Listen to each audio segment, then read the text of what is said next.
안녕하세요. 저는 동시통역사로 일하면서 서울에 살고 있는 40세 여성입니다. 오늘 저는 결혼 후에 겪은 어이없는 일을 말씀드리려고 합니다. 사람이 살다 보면 생각하지 못했던 뜻밖의 상황과 마주치는 일이 흔히 있습니다. 믿었던 사람에게 뒤통수를 맞기도 하고 설마가 사람 잡는다는 말처럼 방심하고 있다가 허점을 찔려서 망하기도 하죠. 제가 그런 경우에 속합니다. 두 여자에게 연이어 뒤통수를 호되게 맞았고 그 결과 인생이 파탄나기 일보 직전까지 몰리게 되었죠. 설마 사람이 어떻게 그런 짓까지 하겠어 라고 생각하며 믿고 방심했기 때문입니다. 하지만 세상에는 우리들이 상상하는 것 이상으로 악독하고 파렴치한 인간들이 아주 많다는 사실을 제가 당한 억울하고 분한 사연을 통해 알려드리려고 합니다. 제 아버지는 외교관이셨어요. 주로 유럽에 있는 나라에서 근무를 하셨는데 2년이나 3년에 한 번씩 다른 나라로 가서 근무를 하셨습니다. 그래서 어렸을 때는 아버지와 같이 지낸 적이 없었어요. 그러다 제가 중학생이 될 무렵에 아버지는 미국의 한국 대사관에서 근무하게 되셨고 엄마와 저는 아버지가 있는 미국으로 가게 되었죠. 그때부터 아버지가 한국의 외교부로 발령이 나서 귀국할 때까지 5년간을 미국에서 살게 되었어요. 그래서 저는 중고등학교를 미국에서 다니게 되었습니다. 처음에는 미국 생활이 낯설었고 적응하기에 힘들었는데 1년 정도 지나자 영어도 어느 정도 익숙해졌고 친구들도 생겼어요. 미국의 문화에 적응을 하고 보니 아주 자유로워서 한국보다 좋았습니다. 다만 여전히 남아있는 인종차별과 밤거리를 절대 여자 혼자 다니면 안 된다는 걸 제외하면 말이에요. 중학생이 되어서 시작한 유학생활이었지만 저는 영어를 빨리 배웠습니다. 보통은 초등학교 저학년 때 유학을 와서 영어를 배운다고 하잖아요.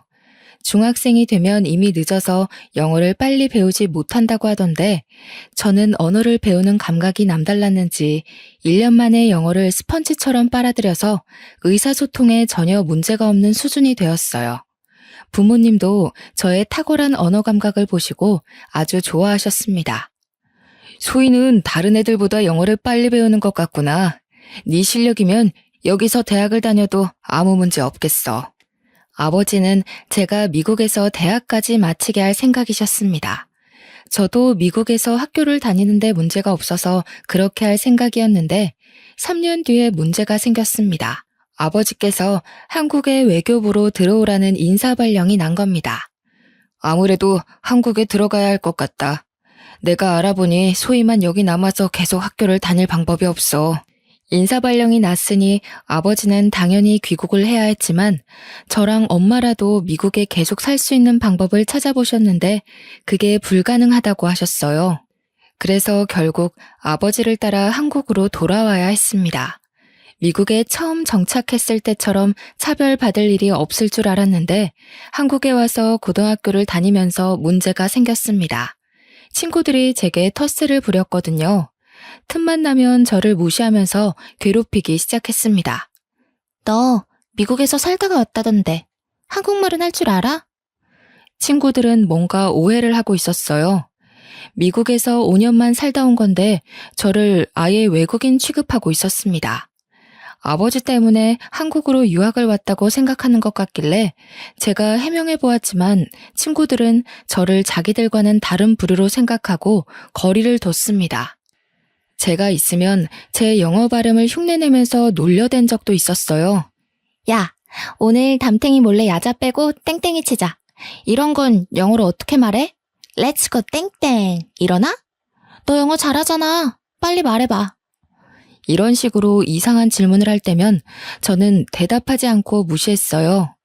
그런데 친구들은 자기들을 무시하면서 잘난 척한다고 화를 내더라고요. 야, 사람이 말하는데 쉽냐? 네가 그렇게 잘났어? 미국에서 살다 왔으면 다야? 안 그래도 적응하기 힘든데 친구들이 시건방지다고 놀리고 왕따를 시키자 더 이상 버틸 수 없었습니다.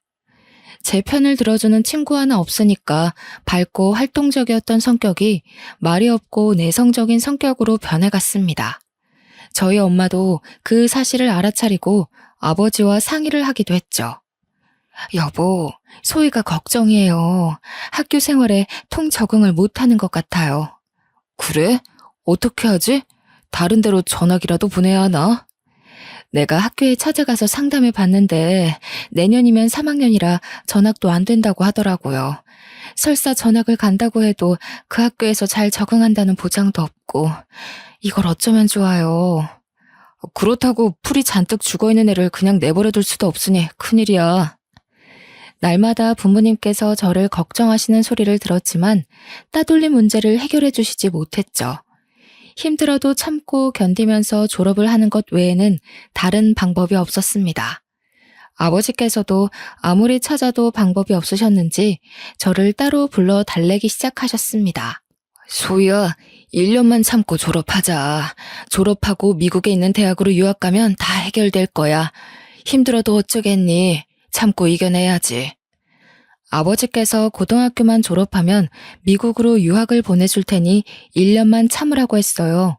몇 달 뒤에 3학년이 되자 저는 유학 전문 컨설팅 업체의 도움을 받아서 본격적으로 유학 준비를 하게 되었습니다. 소희가 워낙 영어에 능통하고 공부도 잘해서 아이비리그 대학도 도전해 볼 만한 것 같습니다. 부모님께서 말하신 이 대학이랑 이 대학의 원서를 접수해 보면 어떨까요? 유학업체 관계자분께서 제 실력이면 미국의 스카이로 불리는 인류대학도 가능하다고 하셨습니다. 그래서 저는 지긋지긋한 한국을 떠나기 위해 이를 악물고 미국 대학 진학에 필요한 준비를 하기 시작했습니다. 그때는 저를 괴롭히는 친구들이 있는 한국이 너무 싫었거든요. 얼마나 미국이 그리웠는지 미국 학교 친구들과 할로윈 파티를 하고 축제를 즐겼던 추억들이 꿈에 보일 지경이었어요. 제발 미국에 갈 수 있길 빌며 1년간 치열하게 준비한 끝에 예일대학으로 유학을 갈 수 있게 되었습니다. 대학에 진학하기로 하고 짐을 싸려고 하니까 엄마가 엄청 걱정하시더라고요. 소희야, 진짜 가야 하니? 아무리 전에 살았다곤 하지만 너 혼자 잘 지낼 수 있겠어? 괜찮다니까 몇 번을 말해. 내가 미국에서 안 살아본 것도 아니고 걱정하지 마. 제가 이렇게 말해도 엄마가 끝까지 걱정이 되셨는지 출국하는 제 손을 잡으며 울기까지 하셨습니다. 그 전에는 부모님과 같이 살았기에 문제가 없었는데 이제는 저 혼자 미국에서 살아야 하니까 불안하셨나 봐요. 그래서 엄마를 꼭 안아주며 울지 말라고 다독였습니다. 엄마, 애같이 왜 울어? 나도 이제 성인이야. 딴 생각 안 하고 공부만 해서 통역사 돼서 올 테니까 기다리고 있어. 만약 한국이 싫어서 유학을 가는 것이 아니었습니다. 동시 통역사로 장래 희망을 정해놨기 때문에 저는 꼭 유학을 가야만 했죠. 유학 전문업체 담당자도 유학 신청 서류에 장래 희망을 적어주면 붙을 확률이 높아진다고 하더라고요.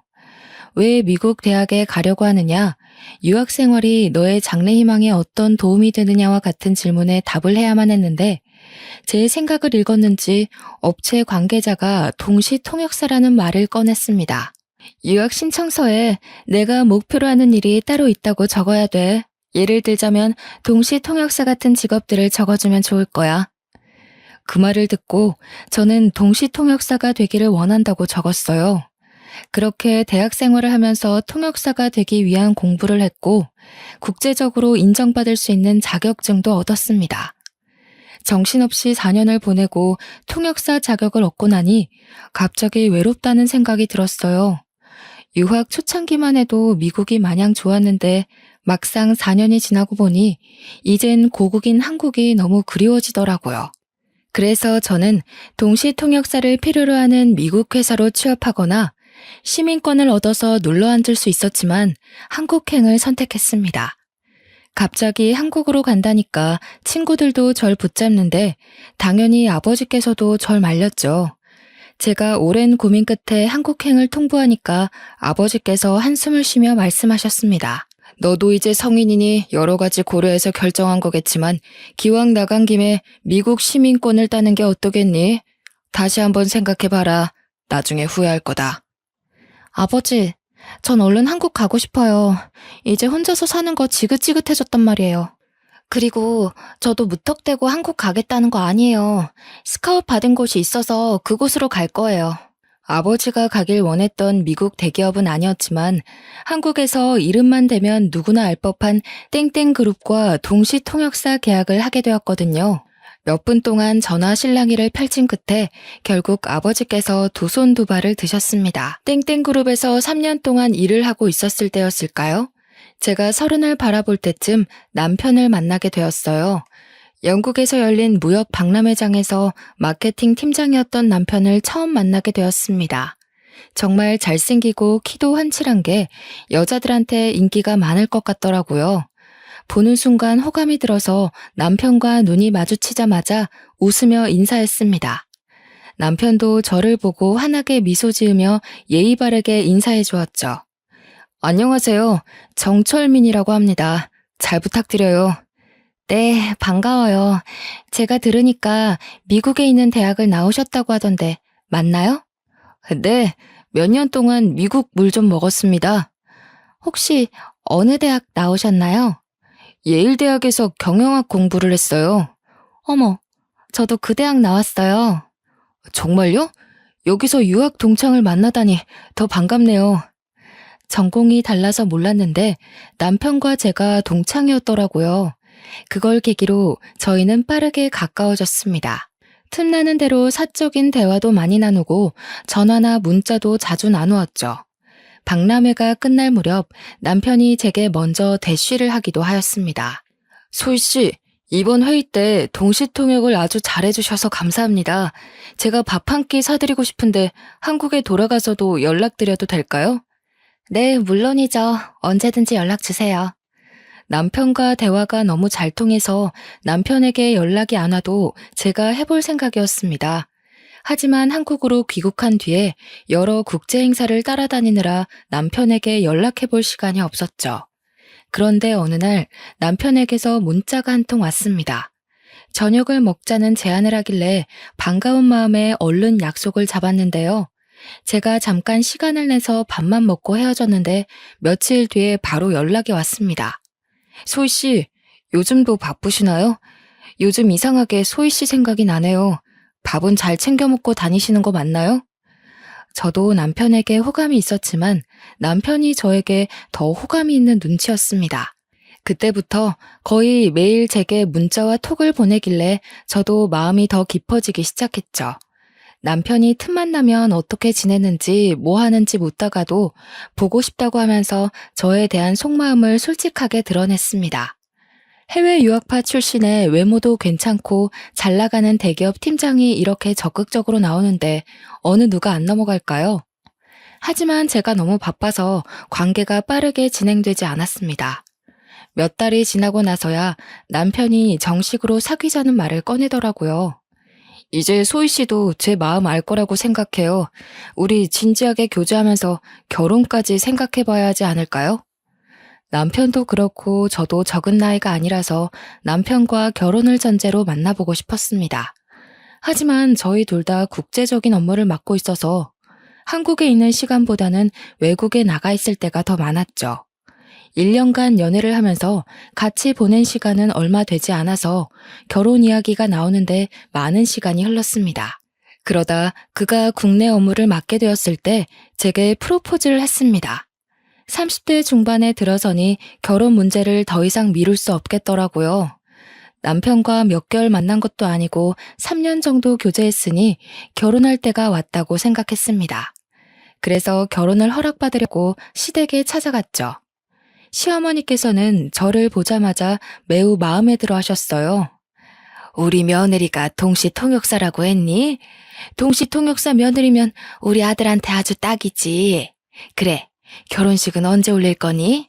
시어머니께서 저를 좋아하신 만큼 저도 시어머니의 말투와 성격이 마음에 들었습니다. 말하는 품격만 봐도 교양이 온몸에서 줄줄 흐르는 세련된 사모님이었거든요. 저를 보자마자 칭찬을 너무 많이 해주셔서 몸둘 바를 몰랐습니다. 철민이 덕분에 해외 유학파 며느리를 다 보게 되는구나. 이런 며느리가 우리 집안에 들어오다니 가문의 영광이 따로 없다. 가문의 영광이라뇨. 저 받아주시면 제가 더 감사하죠. 나는 우리 철민이랑 얼른 결혼했으면 좋겠는데 사돈이 싫어하면 어쩌니? 딸 아깝다고 우리 아들 내치는 거 아닌가 몰라. 아니에요. 저희 부모님도 좋아하실 거예요. 실제로 저희 부모님도 남편이 마음에 쏙 든다고 하셨거든요. 시어머니를 처음 본 날만 그런 게 아니라 정식으로 잡은 상견례 자리도 화기애애한 분위기에서 진행되었습니다. 집안에 돈도 많지 시어머니께서는 저를 너무 좋아해 주시는 교양인이지 시아버지가 안 계신 것만 빼면 완벽한 집안이었습니다. 연애를 하면서 남편은 부모님이 이혼했다는 말은 했지만 왜 이혼을 하게 되었는지는 말해주지 않았어요. 신뢰가 될 거라고 생각하고 묻지 않았는데 결혼을 하고 나자 남편이 그 내막을 털어놓았습니다. 여보, 우리 아버지 말이야. 사실은 바람이 나서 이혼하신 거야. 뭐? 시아버지께서? 남편 말로는 아버님께서 아주 잘 나가는 사업가셨고 계열사를 5개나 거느리고 있는 작은 그룹의 회장이었다고 합니다. 그런 시아버지의 한 가지 약점은 여자를 너무 밝힌다는 것이었죠. 더 기가 막힌 사실은 시아버지께서 먼저 불륜 사실을 털어놓았다는 거예요. 여보, 이제 우리 철민이도 다 컸으니까 이제 정리하자. 진심으로 사랑하고 같이 살고 싶은 사람이 생겼어. 뭐라고요? 당신 미쳤어요? 다른 여자랑 살 거니까 이혼하자는 거예요? 시아버지께서 언제부터 누구랑 불륜을 저지르고 있었는지 아주 당당하게 털어놓았다고 해요. 하지만 어디 이혼이 그리 쉽나요? 시어머니가 남편 결혼시키기 전까지 이혼 못한다고 하니 시아버지께서 놀라운 제안을 꺼내놓았습니다. 이혼하자. 내가 가지고 있는 회사 중에서 가장 괜찮은 회사 줄 테니까 그걸로 퉁치자고. 회사 하나를 시어머니께 줄 테니 골치 아프게 위자료 소송 같은 거 하지 말고 조용히 끝내자고 하셨답니다. 시어머니께서 화를 내시면서 헛소리 말라고 무시하니까 시아버지께서 집에 들어오지 않으셨다고 하죠. 남편하고 동갑인 이때 어린 내연녀에게 완전히 홀려서 이미 마음이 떠났는데 어쩔 수 없었다고 합니다. 소송해봐야 돈만 많이 나가고 동네에 소문만 나니 시어머니께서 회사만 받고 모든 관계를 정리했다는 겁니다. 그 회사를 시어머니께서 맡아서 운영하고 계시지만 나중에는 남편이 이어받을 거라고 하더라고요. 제가 왜 말하지 않았냐고 물으니 남편이 미안하다는 말과 함께 이렇게 말하였습니다. 어느 집안이나 감추고 싶은 흑역사가 있잖아. 그래서 말 안 했던 거야. 당신은 이해해 줄 수 있지? 그래, 요즘 이혼하는 사람들이 한둘이 아니잖아. 우리 삼촌도 이혼했는데 잘만 살고 계시더라. 나는 이혼에 편견 없어. 오히려 시아버지께서 스스로 떠나줘서 다행이라고 생각했죠. 바람을 피운 남편 덕분에 사업가가 된 시어머니께서 집안 살림에 큰 보탬이 돼주셨거든요. 그래서 저는 결혼 후에도 통역사 일을 계속하면서 커리어를 쌓아갔습니다. 그렇게 3년이 지나갔고 미국에서 국제회의를 마치고 돌아왔는데 엄청난 사건이 터지고 말았습니다. 일주일 전에 남편이 교통사고를 당해서 세상을 떠났다는 충격적인 소식에 기절을 할 뻔했죠. 시어머니는 아직도 그날 일이 믿어지지 않는다고 하셨습니다. 회사에서 퇴근하고 집으로 온다는 전화가 마지막이었어. 몇 시간을 기다려도 오지 않아서 마음이 불안했는데 병원에서 전화가 왔더라고. 트럭하고 정면으로 부딪히는 바람에 병원에 왔을 때는 이미 이 세상 사람이 아니었대. 아이고, 불쌍한 내 새끼. 어쩌다 그런 봉변을 당해서. 시어머니는 제게 자초지종을 설명해 주시면서 울음을 터뜨리셨습니다. 제가 외국에 있으니 연락도 하지 못하고 장례를 치렀다고 하시더라고요. 저는 졸지에 남편의 임종을 지키지도 못하고 장례식 자리에도 늦은 아내가 되어버리고 말았습니다. 급하게 남편의 장례식장에 갔지만 상주로서 역할도 하지 못했습니다. 저 대신 상주로 선 시모 옆에 서 있기만 했는데요. 제가 금방이라도 쓰러질 것 같으니까 어머님께서 집으로 가라고 했습니다. 충격을 받아 머리도 어지럽고 토할 것 같아서 집에는 가지 않고 잠시 화장실에 다녀왔을 때였습니다. 시어머니께서 시누이랑 이야기를 하고 있더군요. 일부러 들으려고 한 건 아닌데 목소리가 워낙 커서 들어가자마자 바로 들렸습니다. 그래, 내가 알아보니까 당사자가 죽었어도 불륜으로 소송 걸면 걸린다는 거야. 그러니까 민철이가 만나던 여자가 있었다는 걸 절대 알게 하면 안 돼. 맞아. 이제 곧 남남이 될 텐데 돈 아깝게 위자료 물어줄 필요는 없잖아. 맞아, 엄마. 굳이 그럴 필요는 없지. 그런데 어떻게 숨기려고 그래? 들키면 어쩌려고? 어머님께서 도대체 무슨 말씀을 하시는 걸까요? 시어머니의 말을 듣고 소름이 돋고 말았습니다. 아무리 어머님이 하시는 말씀을 훔쳐들어도 남편에게는 내연녀가 있었고 그걸 시어머니도 알고 있었다는 소리 같았습니다. 며칠 동안 패닉 상태에 빠져서 아무것도 하지 못하고 집에 누워 있어야 할 정도로 정신적인 충격을 받았죠. 그때 보험회사에서 전화가 한 통 왔습니다. 안녕하세요. 땡땡 보험사 김주민 팀장입니다. 정철민 씨 아내분 되시죠? 사망보험금 지급 문제로 연락을 드렸는데 경황이 없으시겠지만 보험사에 한번 들려주시길 바랍니다. 네? 보험사요? 저희 남편 사망보험금이... 그제서야 죽은 남편 이름으로 가입했던 생명보험이 생각나더군요. 남편 사망 시 보험금은 제가 받기로 되어 있었습니다. 지금 남편분 사망사고에 대한 경찰 조사는 끝났지만 저희 쪽 조사는 아직 진행 중입니다. 거기에 관련된 보고를 드리려고 하는데요. 언제쯤 뵐 수 있을까요? 보험회사로 가보니 사고조사 담당자가 사망사고의 경우에는 경찰 조사와는 별도로 보험회사에서 다시 조사를 한다고 하더라고요.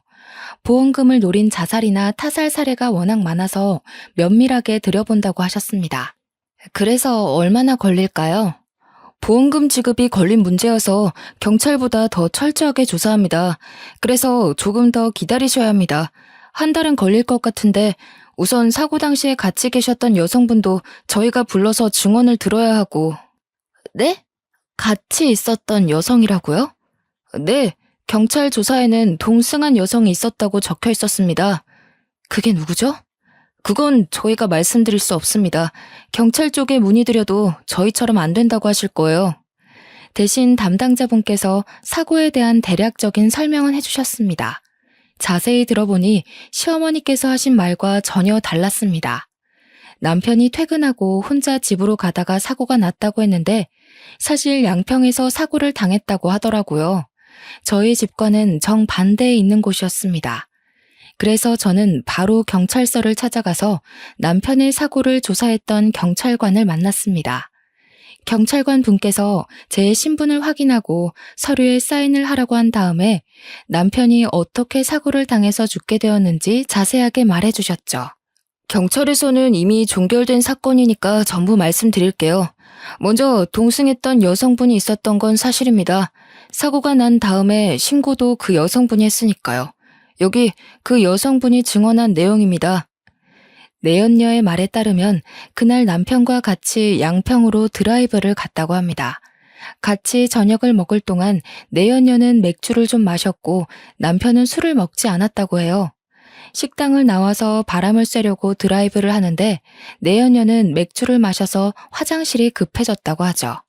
그래서 국도변 갓길에 차를 잠깐 세워놓고 내연녀는 풀숲으로 들어가서 볼일을 봤다고 하는데요. 급한 용무를 마치고 숲에서 나오는데 갑자기 대형 트럭 한 대가 남편이 타고 있던 차를 뒤에서 들이박았다고 합니다. 졸음 운전을 하던 트럭 기사가 갓길에 서 있던 남편의 차를 그대로 박아버렸다는 거죠. 그 사고로 남편이 타고 있던 자동차가 트럭 밑에 깔려버렸고 남편은 현장에서 바로 사망했다고 들었는데요. 당연히 저는 사건의 진실을 듣자마자 내연녀가 누구인지 물었습니다. 죄송하지만 그 여성분의 신원에 대해서는 저희도 알려드릴 수가 없습니다. 제가 알려달라고 매달렸지만 끝까지 알려주지 않더군요. 경찰서를 나오는 제 머릿속은 혼란스러워졌어요. 남편이 외도를 하고 있을 거라고 상상조차 안 해봐서 충격은 더 심했습니다. 죽은 남편을 상대로 불륜 소송을 해야 하나 싶었지만 당사자는 이미 죽고 없어졌는데 그렇게까지 해야 하나 싶었습니다. 하지만 남편의 불륜을 알고 있었으면서 돈을 아끼려고 거짓말을 한 시어머니가 괘씸하다는 생각이 들었어요. 그래서 변호사를 만나 어떻게 해야 하는지 상의하고 있는데 갑자기 모르는 여자에게 전화가 왔습니다. 여보세요? 최소희 씨 본인 맞으시나요? 네, 그런데요. 누구시죠? 저는 소희 씨 남편이랑 내연 관계 가졌던 여자예요. 네? 뭐라고요? 내연녀에 대해 어떻게든 알아내려고 변호사를 찾아간 건데 내연녀가 제 발로 찾아온 겁니다. 카페에서 만나서 이야기하자고 하길래 떨리는 심정으로 내연녀가 문자로 보내준 주소로 찾아갔죠. 내연녀를 실제로 보니 남편이 한눈에 반해서 넘어갈 만해 보였습니다. 얼굴도 몸매도 저보다 더 나아 보였거든요. 하지만 성격은 어찌나 고약한지 절 보자마자 재수없는 소리를 해댔습니다. 멀뚱히 서서 뭐 하세요? 시간 없으니까 얼른 앉으세요. 우리가 아주 불편한 관계라는 거 알아요. 하지만 그 사람은 이미 이 세상을 떠나고 없는데 우리끼리 싸워봤자 무슨 소용이 있겠어요? 내연녀는 뻔뻔하게 나오니까 코웃음이 절로 나오더군요. 제가 어이없는 표정으로 콧방귀를 뀌고 있는데도 내연녀가 꿋꿋하게 제게 제안을 했습니다. 소희 씨 시어머니도 저에 대해 알고 있어요. 그걸 증명하면 죽은 남편이 아니라 시어머니를 상대로 위자료 청구를 할 수 있다고요. 그래서요? 지금 위자료 청구해서 반반씩 나누기라도 하자는 거예요? 잘 아시네요. 제가 도와드릴 테니까 위자료 5대5로 나눠요. 그쪽도 억울해서 이대로 넘어가기 싫잖아요? 뭐가 그렇게 당당해요? 시어머니 골탕 먹일 증거라도 가지고 있어요? 제가 이렇게 물으니까 내연녀가 녹음 파일을 몇 개 들려주었어요. 내연녀가 시어머니와 나눈 대화를 몰래 녹음했더라고요. 녹음본은 당연히 내연녀와 남편이 저 몰래 만나고 있는 걸 잘 숨기고 있으라는 내용이었죠. 소희 씨가 해외 출장 가면 저희 둘이 같이 살았어요. 아파트 근처에 있는 CCTV도 증거로 내세요. 저희가 들어간 시간대에 시어머니도 자주 집에 들린다는 거 증명할 수 있을 거예요. 내연녀 말로는 시어머니께서 저보다는 자기를 며느리로 앉히고 싶다는 말을 자주 했다고 하더라고요. 저는 그 말을 믿지 않았지만 내연녀는 시어머니가 제 뒷담을 한 것까지 녹음해놓고 있었습니다. 최소희 그 애는 툭하면 비행기 타고 날라버리니? 마누라가 옆에 있어야 마누라지. 1년의 절반은 외국에 나가 있는 년이 무슨 마누라야? 혜정이 네가 우리 철민이 잘 챙겨주거라. 내가 기회 와서 확 이혼시켜버릴 테니까. 녹음 파일을 듣고 있던 저는 겉과 속이 다른 시어머니의 모습에 분노가 치밀어 올라서 견딜 수가 없었습니다. 제 앞에서는 간이고 쓸개고 다 내줄 것처럼 굴더니 남편 내연녀 앞에서는 제 욕을 대놓고 했더라고요. 어때요? 이제 제 말 믿겨지시죠? 우리 이대로 한편해요. 이 정도면 증거로도 충분할 것 같은데. 내연녀보다 시어머니에게 복수심이 드는 건 왜일까요? 녹음본을 들은 순간 속이 부글부글 끓더니 눈앞에 있는 여자가 꼭 제 편처럼 보였습니다. 내연녀의 말이 사실이라면 시어머니를 상대로 위자료 청구 소송을 해도 승산이 있을 것 같았죠. 그래서 원하는 게 뭐예요? 아무 조건 없이 본처 앞에 나타나서 제 소송을 돕겠다고 할 리는 없을 것 같은데. 5대5로 반띵하자는 소리 했잖아요. 돈이 급해서 그런 거죠. 별일 있겠어요? 내가 정철미 믿고 이것저것 돈 질러놓은 게 많이 있는데 갑자기 죽어버려서 다 내 빚이 돼버렸잖아.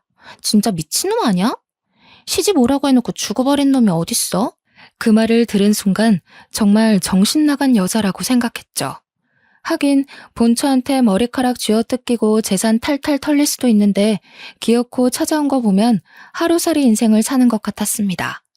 급한 불만 끄는 데에 온 정신이 팔려서 아슬아슬한 승부수를 둔 것 같았는데요. 이렇게 비정상적인 여자 때문에 시어머니께 복수를 할 수 있게 되었습니다. 그리고 상간녀 소송을 하지 말아달라고 계약서까지 써달라고 하더군요. 저는 생각해본다고 말하고 남편 내연녀와 헤어진 다음에 머릿속으로 계산을 해봤습니다. 시어머니에게 위자료를 받아내고 보험금을 받는다면 시댁에 복수도 하고 관계를 완전히 정리할 수 있을 것 같았어요. 그러다 얼마 후에 보험사에 연락을 받고 내연녀가 제안한 대로 하기로 결심했습니다. 하지만 내연녀에게 연락해서 만나기 전에 시어머니에게 소송을 할 거란 말을 먼저 하면서 사과를 받아야 할 것 같아서 시댁에 먼저 갔습니다. 평소처럼 도어락 문을 열고 들어가니 시어머니께서 뜻밖의 손님과 같이 있는 게 보였습니다. 바로 제가 만났던 남편 내연녀였죠. 안방에서 둘이 뭐가 그리 좋은지 히히덕거리고 있더라고요. 어머님, 그년 아주 바보더라고요. 내가 하는 말을 그대로 믿더라니까요. 그년이 영어만 잘하지 다른 건 아무것도 몰라. 아들이 바람을 피우다가 죽었는데 엄마한테 위자료 달라고 하는 법이 세상에 어디 있겠니? 저는 그년이 당장 상간녀 소송한다고 난리를 칠까봐 얼마나 조마조마했는지 몰라요. 얼른 계약서 받아내야 할 텐데 걱정이야. 곧 받아낼 수 있을 거다. 내가 말했잖아. 세상 물정이라고는 모르는 등신이라고. 어떠냐? 내가 시키는 대로 하길 잘했지? 네. 어머님은 정말 머리가 잘 돌아가세요. 이제 계약서만 받아내고 보험금만 빼내면 끝이니까 서두르자고요. 담당 설계사가 이제 조사 끝났다고 연락 왔어요. 그냥 민증만 가지고 가면 돼요. 둘의 말을 들은 저는 어이가 없고 기가 막혀서 맥이 탁 풀리고 말았습니다. 다리에 힘이 빠져서 주저앉을 것만 같았는데 겨우 정신을 차리고 내연녀와 시어머니가 대화하고 있는 목소리를 녹음해놨습니다. 그리고 급히 시댁을 빠져나왔는데요. 내연녀와 시어머니가 한패였다니. 제가 남편 사망 사건의 경위를 캐고 다니는 걸 안 시어머니가 내연녀를 시켜서 계약서에 사인을 받아놓으려고 했던 겁니다. 그리고 제가 내연녀를 발견해 상간녀 소송을 걸더라도 이기려고 했던 거죠. 변호사를 찾아가서 들어보니 짐작했던 대로 남편이 사망했기 때문에 시어머니에게 위자료 청구 소송으로 민사상의 책임을 묻는 건 불가능하다고 하더라고요. 다만 당사자가 사망했어도 상간녀를 상대로 소송은 얼마든지 가능하다고 했습니다. 이걸 알고 있던 그 인간들은 저한테 계약서를 받아내서 상간녀 소송을 막으려고 했던 거죠. 며칠 후에 내연녀에게 연락해서 생각을 정리했다고 만나자고 했습니다. 내연녀와 저는 처음 만났던 카페에서 다시 얼굴을 마주하게 됐죠. 저는 내연녀를 보자마자 상간녀 소송장을 꺼내서 그년 얼굴에 던져버렸습니다. 이게 뭔지 알아? 상간녀 소송장이다. 내가 미쳤다고 다른 사람도 아니고 내연녀 말을 믿어주겠니? 상간녀 소송이 시작이니까 정신 똑바로 차리고 있어. 네가 가지고 있는 재산 탈탈 털어줄 테니까. 뭐? 지금 무슨 소리 하는 거야? 상간녀 소송이라니? 내가 네 시모랑 하는 말 다 들었어. 이제 그 할머니 내 시어머니 아니야. 네가 가져. 내가 너랑 네 시모 빈털터리 만들어줄 테니까 기다리고 있으라고. 네가 진짜 정신이 나갔구나. 무슨 증거로 상간녀 소송을 걸었는데? 내가 준 녹음본? 그거 하나만으로 소송 성공할 것 같아? 그래, 이 멍청한 거사. 내가 친히 네 시어머니랑 작당한 것도 녹음해놨으니까 각오하고 있으라고. 내연녀가 저를 향해 쌍욕을 내뱉길래 내연녀가 상황 파악을 할 수 있도록 찬물을 얼굴에 부어주었습니다. 그리고 집에 와서 서랍장을 뒤져보니 제 주민등록증이 없어져 있더라고요. 시어머니가 가지고 간 게 분명했습니다. 그 길로 바로 경찰서로 가서 시어머니와 내연녀의 대화를 녹음한 파일을 제출하고 둘을 문서 위조와 사기 혐의로 고발했습니다. 시어머니는 남편의 사망보험금을 가로채려고 보험 설계사와 짜고 서류를 위조하고 제 신분증을 훔쳐서 내연녀가 제 행세를 하도록 만들었더라고요. 위조죄로 깜빵에 보내겠다고 하니 시어머니가 제 집까지 찾아왔습니다. 억울하다며 펄쩍 뛰길래 경찰을 부른다고 했죠. 그랬더니 이번엔 내연녀 탓을 하며 제게 매달리더군요. 나는 널 속이려고 한 게 아니다. 철민이랑 바람핀 년이 나한테 협박해서 그랬어. 나는 시키는 대로 했을 뿐이야. 나는 아무 잘못도 없으니까 한 번만 봐주라, 응? 봐주긴 뭘 봐줘야죠? 내연녀보다 더 나쁜 게 어머님이에요. 어머님 양심이 있으면 제대로 죗값 받으면서 제 인생에서 나타나지 말아주세요. 소희야, 왜 그러니? 왜 내 말을 안 믿어줘? 나보다 내연녀 말을 믿는 게 이상한 거야.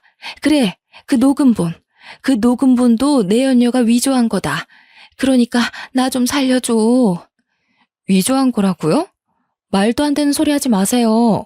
제가 어머님 말을 믿을 것 같아요. 경찰 불렀으니까 나중에 법정에서 보게요. 안 돼. 진짜로 경찰을 불렀다고? 이 우라질 같은 거사. 감히 날 신고해? 내가 밥 해주고 집 지어준 건 생각도 안 하니? 부모같이 대해줬건만 근본도 없는 년이. 결국 제가 부른 경찰이 와서 시어머니를 끌고 가는데도 끝까지 자기는 아무 잘못 없다고 욕설을 내뱉더라고요. 그렇지만 경찰이 조사 과정에서 확보한 증거를 들이대자 그제서야 잘못했다고 울고불고 난리를 치면서 제게 보험금을 돌려줄 테니 용서해달라고 빌었습니다. 하지만 이건 돈이 문제가 아니라 인간이 가져야 할 양심과 법적인 문제였어요. 아무리 돈에 눈이 멀어도 미망인이 된 며느리를 속이고 내연녀와 편을 먹다녀. 시어머니가 더 이상 사람으로 보이지 않았고 도저히 용서할 수 없었습니다.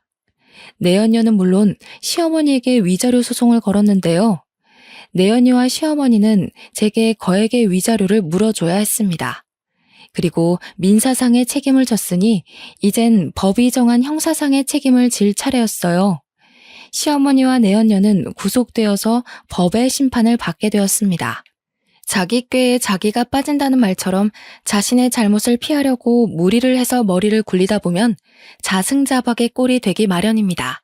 잘못된 행동을 하지 않는 게 가장 좋겠지만 잘못을 저질렀다면 잔머리를 굴리면서 피하려고 하지 말고 솔직하게 잘못을 인정하고 그에 합당한 대가를 치러야 한다고 생각해요.